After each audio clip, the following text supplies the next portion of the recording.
sheekh walaasha muslimadda waxay leedahay gabadhu barashada quraanka ma wadi kartaa marka aanay daahir ahayn afiiduna wajazakallahu khayran. alxamdulilahi rabbi alcaalamiin wasala allahu wasalam calaa nabiyina muxamed.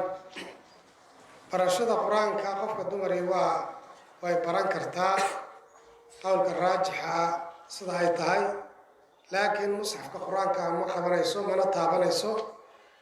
haddii ay muddadu yar tahay ooba kooban tahay oo hadday iska daysana way heli kartaa khuruujan can ilkhilaaf, iyadoo khilaafka ka dhex baxaysa masalada oo masaa'ilka mutashaacibka ah ee khilaaf badani ka taagan yahay madaahibta.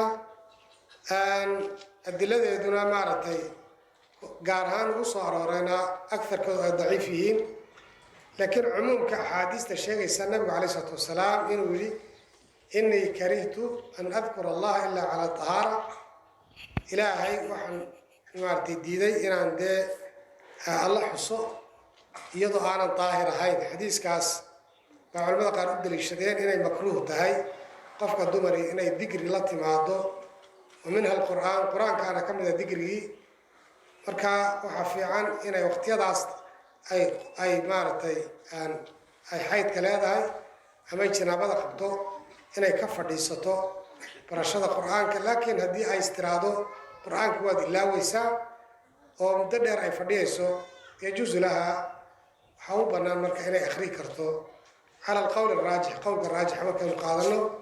والله أعلم. اطلب العلم أخي فهو درب به نور، به ترقى به تحيا عالما حرا فخور. اطلب العلم أخي فهو درب به نور، به ترقى به تحيا عالما حرا فخور.